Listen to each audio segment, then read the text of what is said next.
What is going on with everybody, man? It's your boy Eric, aka Young God, coming to you live in the Green Dungeon, giving it to you real raw rugged, man. And I got somebody on the other line. I'm gonna let him introduce himself, man. Who we got? My name is Channel Trace, and I'm 5'11". Um, I like I like sports, and that's it. Hey, man, you over here eating the pho? My brother was educating me about the dietary facts about it. I ain't know nothing about it, man. So I mean, please let the niggas know, because I'm pretty sure there's a lot of ignorant niggas out there that think I just said fuck and not pho. So please educate No the niggas what pho. pho is. I mean, it's soup. Um, it clears the mucus up, I guess. It's healthy, and they make it. I don't eat beef anymore, but when I used to eat beef, they used to make the raw beef pho. But it's like I think it's like one of the healthiest ways to get the protein out of the meat because they don't cook it and the water cooks it because it's really hot. And then it's like, I guess it's just a way to actually get the protein from beef. But I do chicken foot now, and so it's soupy. It's good food. I eat it on tour a lot, and just keeps me from getting sick sometimes. Shout out to my homeboy, man. He stayed with an Asian female, man, and every time he with an Asian girl, he'd be like, "Man, I'm eating on some pho, man." And I'd be like, "All right, you keep that bullshit over there." But you making it seem like I'm asleep. You sleep, bro. Shit is the shits. I don't really. All I eat is Asian food, honestly. Really? That ass. It's good. Hey, man, let's get straight into it, man. I just left your hometown a couple months ago for the first time in my life. LA? Just went to LA for the first time in my life. I'm a Florida boy, so down south nigga, so never been out there before. And hey man, not gonna lie, was not a fan. Of LA? Was not a fan of LA, man. Why not? I'm not a fan of LA, but I'm from here, so I know how to maneuver. But that shit, LA fake as fuck. That's why I didn't like it. You literally just gave the answer right there. That's exactly why I didn't like it. It's just a mecca of like of music and a lot of things that goes worldwide runs through here. And so either people are really overprotective about their situations, or people are gonna try to say the right things and hustle into your situation. Mm.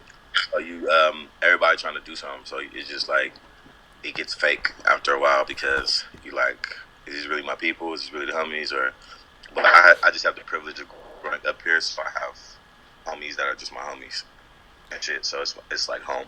But I don't know. I can see how it is for somebody that's never lived out here and come out here. It should fucking eat you up. Man, it was so fake. It's, It was so fake. I couldn't believe it. It threw me off. it takes your soul. It's like soul wrenching. It's like ugh. Nigga, everybody was like off of cocaine. That I was around. Yep. It was a lot going on. Like Yep. I do like a lot of I never seen it. I do like a lot of public interviews, like going to the street, asking people questions and whatnot. And I'm thinking like, oh nigga, when I go to LA, nigga, it's finna be funny, nigga. I'm finna get some great answers, nigga. Everybody on their AirPods and shit, so I don't even want to bother them. It was bad, man. It was bad. Yeah. It was bad. Yeah. It's all you just got. It's pockets out here too. You just gotta find the right people, the right, you know. But I got my squad, so I'm just like I'm good. But most of the time I'm out here, I'll be alone. I'm like Hmm. I don't really like I don't really kick with a lot of people. I just be chilling. Well, I mean, I'm gonna keep it a buck. I was around a lot of white people, and that was probably my first mistake. They were definitely were not rocking with the young boy. And you know, the coolest person I met out there was a former Black Panther. So that probably should have been my hint that I should have probably been around some more black people because he gave me Yeah, this you big gotta go to speech. Yeah, Lamert Park. I That's went. nice. I think the most hood I went. I was I don't know. I went to a Roscoe's and it was in the he went in the white part of town. There was a lot of black people over there, and it was cool. So Yeah, that was probably my mistake. I went around with more black people. yeah.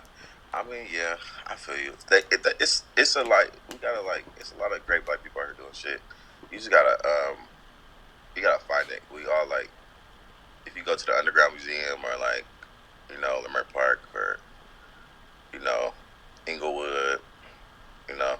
But if you get kind of down towards South Central and Compton and shit, it get kind of it just get gang bangy.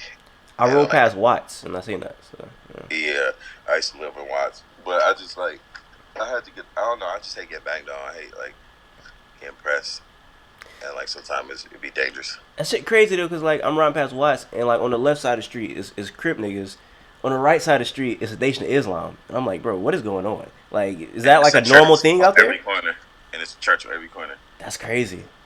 Yeah, it's normal, bro. You could walk to one side and be in a rich neighborhood, then you could walk to the other side and be in in the hood.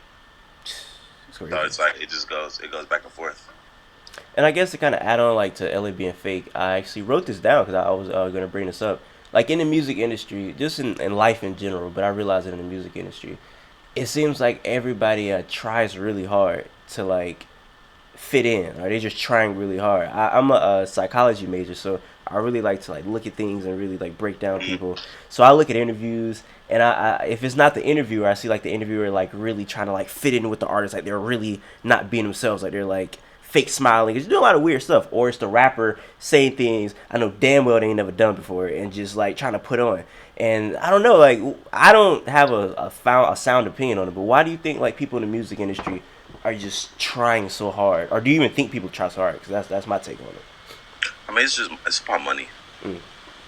you know, and like a lot of people that run music are business people, and like they're not necessarily creative people or artists, you know, and like art is a very genuine thing. It comes, you know, it comes from God, and it's like you can't touch it, but you know, people are they base a lot of things on algorithms. So if this thing made a lot of money, then okay, we should be doing this thing right now because this is what people like, and Mm. then they just suck the blood out of it and do that thing forever, you know, instead of like pushing the limits on what we should be listening to, or just like you know what I'm saying, like people just like focus on algorithms, and you know sometimes artists do the same thing, you know, like I I I battle with that a lot because I'm like okay, I want to make some money, so I could probably do this, but you know, I just for me, I got to stay true to myself. So it's hard for me to be fake and like do shit. But I know I make so much music that I know how to like do everything. I know how to do what I need to do. I know how to put a hint of something in there to like make, you know, because I know that might pop off. But you know, when you get when the personality when the persona becomes everything, and you like actually become the persona, that's when it's like oh shit. But I'm very much into characters, so every project is a different character and a different persona. But that's just me. Like, Yeah. I just I like that. Well, you saying the word algorithm just actually made me think of something I never thought about before. But you started off by saying you're a sports fan. I'm a huge sports fan as well. And when you Yeah, say people like look at the algorithm and like try to be like within that to like not mess up their money, it kind of just made me think about sports right now.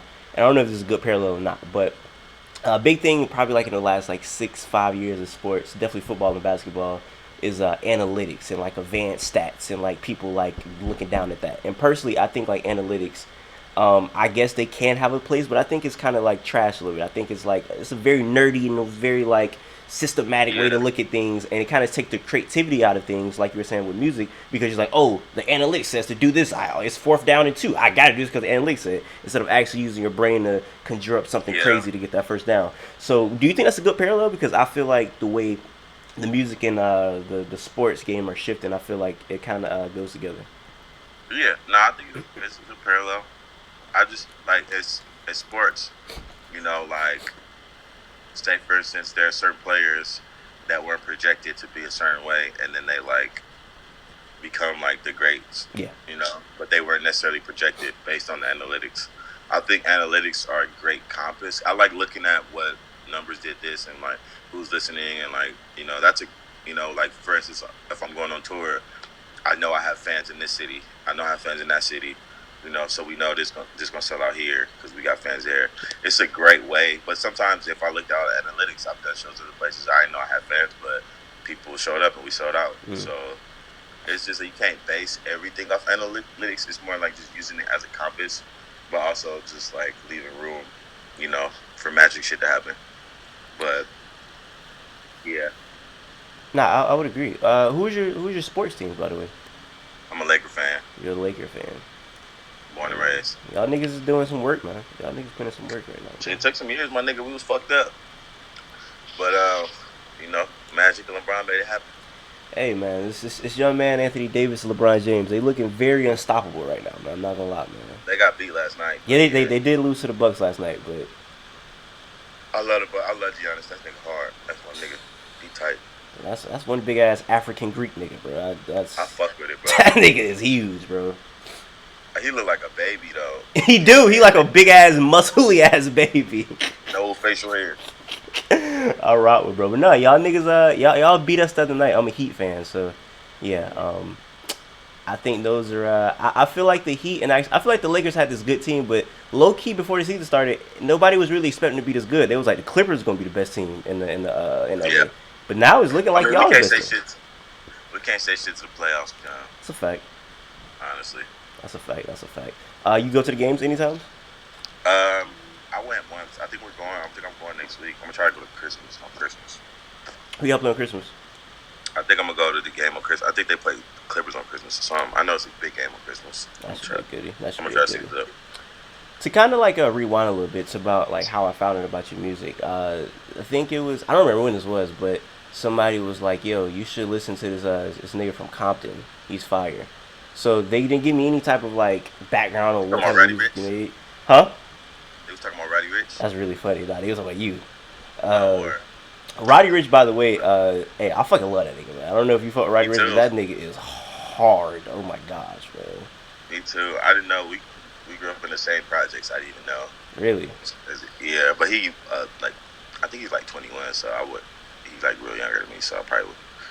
He was a little young when I was there. Yeah, that little nigga's hard. But yeah, he's like, "Hey, bro, listen to this nigga from Compton. He's fire." So I'm like, "All right." No idea what your music sounds like, but first thing I listened to was Top Down. So like the beat is progressing, and you're talking in the beginning, and you're like, "My brother doing 30 years, nigga from the block." So I'm like, "Oh man, it's finna be some gritty shit," you know. So I'm like, getting my meme mug on or whatever. Then the beat drop. And I'm like, hold on, man, this shit kind of hard, man. So it threw me off. So I'm thinking I'm finna goddamn be listening to, finna spray a nigga block up with the AK. But I goddamn I'm goddamn pop locking the song. I'm like, shit, that shit went from a, because the niggas say you're from Compton, and you talking about your brother doing time. I'm like, okay, man, this shit can be some hard shit. But it goddamn get the top down. I'm like, okay, man, goddamn move my shoulders and shit, man. So I'm like, hey, this nigga's hard. So after that, I started listening to all your music, and hey, man, you're really, really, really talented young man, bro. God bless you. I rock with you hard, bro. I rock with you super hard, man. Thank you, my G. I appreciate it. And then, you know, kind of going back to like you being from Compton, you making that type of music, did you ever get like any backlash from like, you know, niggas? Because you know how hood niggas is. Like, why nigga making that weird shit? Or nah? Nah. Hell no. I mean, I got backlash when I was young because I was like a weirdo. I mean, I was just different. Yeah. But, you know, when you making money and like you know, and like you doing good, you know, everybody just want to see you doing good. Especially where I came from, you know, I wasn't projected or analytics. I wasn't projected to be where I am, and so I was I thought it was gonna be backlash, but nah, everybody just was like, yo, that is everybody that know me and grew up with me. They know I've always been a different nigga, so it makes sense, you know. But to see it materialize into what it is, I just got people just like happy, you know what I'm saying? People proud of me. I mean, only backlash I got was from my ghetto ass family, my aunties and shit. But they ghetto, they listen to like they don't really know, you feel me? But as soon as they see me blossom and they see all my fans, then it was like, oh shit, yeah, I fuck with this nigga. You know, so you know, everybody's cool. I mean, people talk shit, but everybody gonna talk shit. Yeah. You know, but I'm not really here. I don't give a fuck. You know what I'm saying? I'm just like make what's true to myself. And if you think about all that music I'm making, that's our music. That's black people music. So it's like there's no backlash. It shouldn't be because it's like we created that shit. So it's like what's the backlash?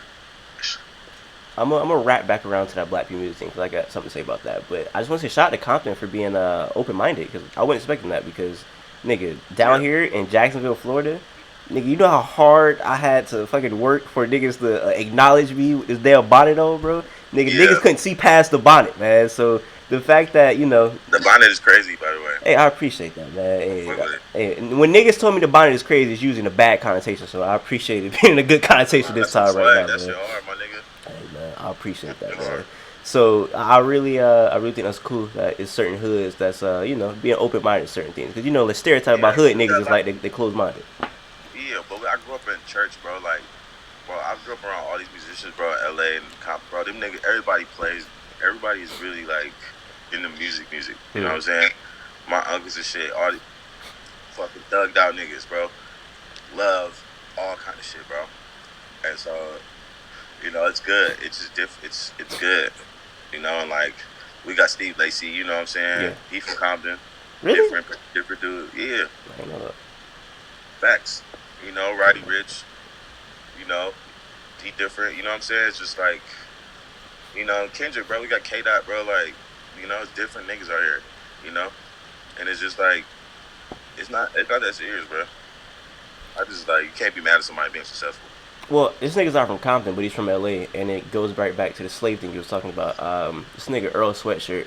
I was looking Yeah, at this interview he did. I don't know if you've seen it. This is like an interview he did with his with mama. his mom. Yeah, I haven't and watched it yet. you haven't watched it. So Watch it. he said something in there about how the rap music is slave music, in the Yeah. sense of like when you think about like slaves back in the day, they couldn't just if they wanted to like converse with like another slave in like public, they had to speak in code or they had to code it to the point where only the slaves can understand it because if masters see it, then it's a rap. So he was saying that his music is slave music and it's coded and it's not really meant for everybody. So white people don't get it, then it's like I don't care. This isn't meant for you. So if you don't like the way it sounds, then this wasn't even meant for you. This is coded music. And I was just curious if if you had any take on that because I thought that was a really interesting take. Yeah. I was in Australia because top down. I'm saying like I'm saying rolling with my niggas and your bitch rolling with the top down, and that song is a story about when I was 14, and I was just walking to the store.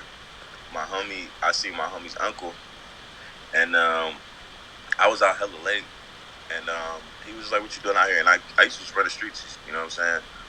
And he was like, "Yo, what you doing out here?" I was like, "Shit, I'm just going to the store." I was, what I'm saying, I was gonna get a bum to buy me some liquor or something, Yeah. And he was like, "Roll with me."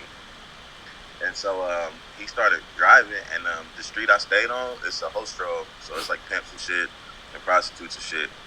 And so he was taking me and like telling me like, bro, you don't need to be in the streets, bro, like, and just telling me like, giving me wisdom. But I didn't know the nigga was a pimp. So while he was doing that shit, he was stopping and checking on his hoes and shit, and like, what I'm saying, making sure. I was just like, oh shit, and like, and as I'm like older now, I look back on that. It was just crazy how it was like, wow, I was such in a dark area that the only good I can get was from a pimp or somebody like that.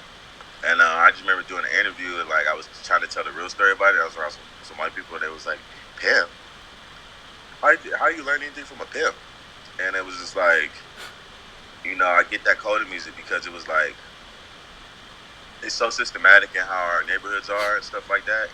We don't have nepotism. We don't have a lot of role models. We don't have, so we got to take, whatever is bad and make it into good. And so there's a coded message in that song. It's all about confidence and it's just about like, how like you gotta just make the best out of what you got. You know what I'm saying? And like, but you won't get that if you haven't been through that or you don't know. You won't know. It's funny you bring up your interviews in Australia and stuff because I was looking at some of your interviews and I was like, this nigga interviewed by a lot of white people. So I was like, hey man, I can't wait to interview him because I feel like it's always like some get out shit. Like when the nigga seen a black dude, he was like, oh man, finally a brother. Because I feel like Yeah. it's a lot of it's not enough good black music interviewers, journalists going around right now. Like it's a few for sure, but a lot of them are either whitewashed or they're either like on some coon type of shit, like on some like asking people weird like interrogation, like, oh, so you ever Oh, yeah, you ever trying to be killed like- somebody before? Yeah, Trying so to be like drama. yeah, so like that's weird. So Yeah. I was hyped to interview because I was like, I don't know how many solid black people he done got interviewed by. So That was I had a couple. I interesting. did Afro Punk. We had that was a great Oh interview. really? I didn't even see that Yeah, one. I gotta I follow. forgot the Okay. dude's name, but we was on the phone for a cool minute, bro, just chopping it.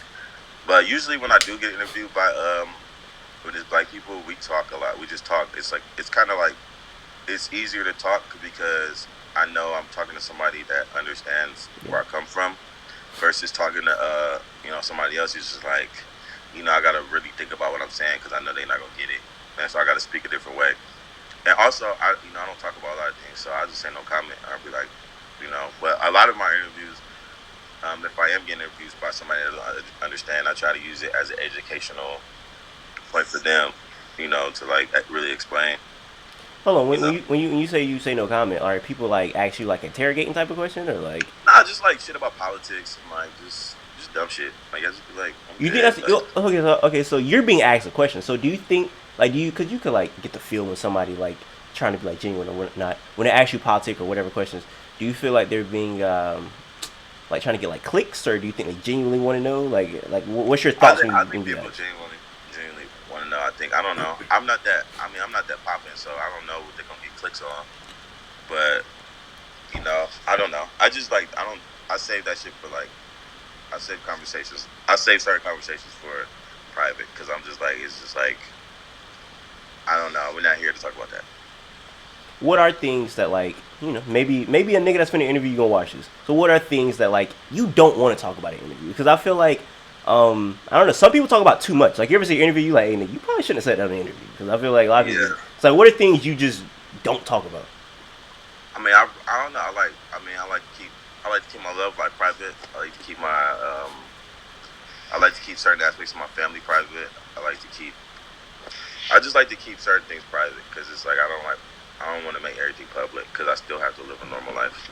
My So nigga, just certain shit. this has messed up privacy. Niggas had just like as soon as something happened, they go on Instagram and be like, oh shit, I just shot this nigga in the face. You know what I'm saying? It's like, bro, why are you telling us that? It's fucked Bro, up. I'm guilty, bro. I be on World Star Hip Hop and shit. Yeah. But why do you think people? I just like watching fight videos. Of course, I mean, of course, everybody got it their just like made it guilty made me pleasure. it just made me feel like damn, I ain't never get no fight because nigga, you could die. But no, why do you Could think beat your niggas? ass. Why do you think niggas are so like hype to like just spread private information onto the internet? I mean, I just think people don't got no life, Mm. or it's just nothing to do. I don't know. Certain people are triggered certain ways, so I really don't know. Okay, man. Before we get out of here, I got a question. Then we got some fan questions, but I had to talk about this because I seen you was working with my favorite artist of the decade, man. This nigga's amazing. Seen you was kicking it Cool. with James Blake, man. Uh, that guy Oh, that's the there, homie. that guy there is amazing, man. That guy is my favorite artist of the decade. When I seen you was with him and I seen the video, I'm like, this shit already sounded like a goddamn 5-star classic, nigga. So, It's breaking up. can you hear me? Hold up. Oh, oh shit. You good? You hear me? Hello. You hear me? Yeah. What you say? Nah, I said I was looking Yeah. at the video that was on your YouTube, and I'm like, this should already sound like a 5-star classic. You know what I'm saying? So I just like, how did that even come about? I met James. I met James in Barcelona.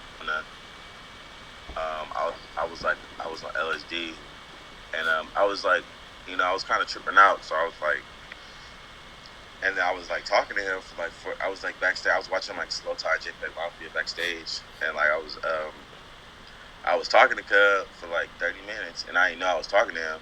I just thought I was talking to a regular dude. And my homie leaned over and he was like, yo, you're talking to James Blake. And I looked up, I was like, oh shit. And then like I just gave that nigga a hug.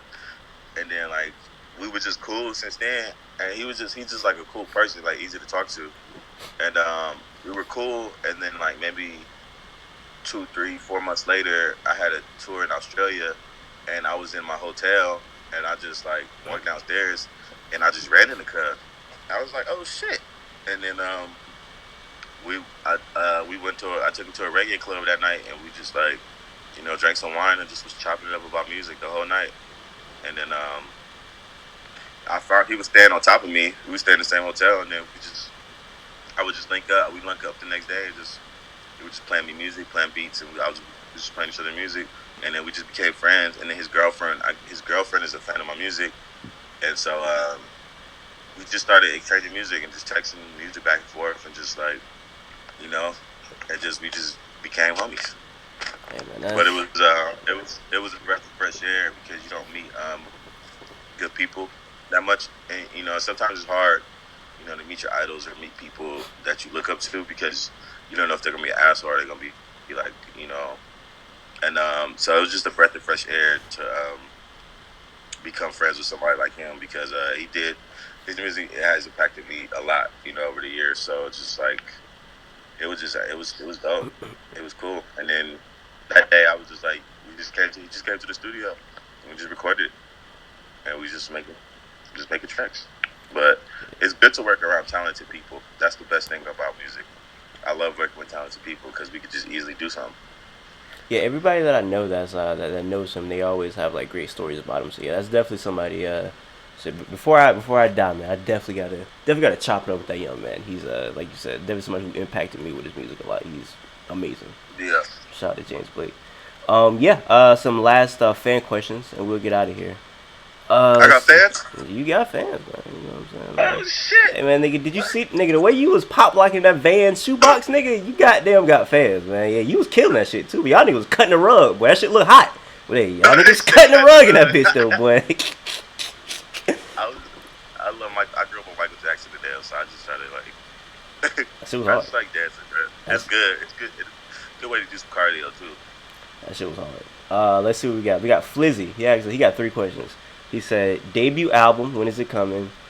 How is it like working with JPEG? And who do you want to collab with in the future? Um, I don't know when the album coming. Um, what was it like working with JPEG Mafia? Yeah. Um, he records his vocals naked, so I sent him the track, and he was at home, and then he sent it back. And who I want to collaborate in the future? I don't really know. I don't know. Whatever comes comes. I mean, I think me and I don't know. I think me and Roddy Rich to make a fire record. That'd be tight. Please. But Please. yeah, I don't know. Whatever you think towards my way. Also, a nigga recording naked is hilarious. That reminded me. I had interviewed one of Young Thug producers a very long time ago, and he said Young Thug when he like can't think of something, he like lays down in the booth on his back to think of lyrics, and then he just springs back up and start recording. So, shout out to Young Thug, man. Well, yeah, sometimes you gotta just let go. I see. Shout out to my dog Yeah. Thug, man. Smack Dab, he says, I think it's an interesting question. He said, what is your solo work, or what is the process on solo work versus doing collabs with people like JPEG and Tyler? Um, Solo work. I mean, that's just waking up, making beats. I'll just make a bunch of tracks. I'll make like 5 of them or something, and I'll listen back like, oh, I like this one, and then I'll just, if you make like 3 or 4 of them, one of them gonna be tight. So, but a lot of it starts off with production because that's my intro into music is production. So, a lot of it just starts with production. JPEG and all like those, like the Tyler one, that was a remix. So all my remixes I do by myself. Hmm. So that was just he just sent me the stems and I just did that at the crib. And so that was kind of like a good example of how like I just do shit. I just make a lot of beats, and I made like probably 3 or 4 versions of that remix, and that's the one I liked. All right. So Well, hey, man. yeah, I'm pretty simple. I make beats on my phone. I just make a lot of music all the time. Wait, man, if you got anything else before we gotta get out of here, man, please let it be known. Drink some water. Uh, have fun. It's Christmas time. Spend some time with your family, and you know, keep your head up. Hey, man, for everybody watching right now, I say what I mean. I mean what I say. Haters gonna hate, players gonna play. Y'all holla at your boy.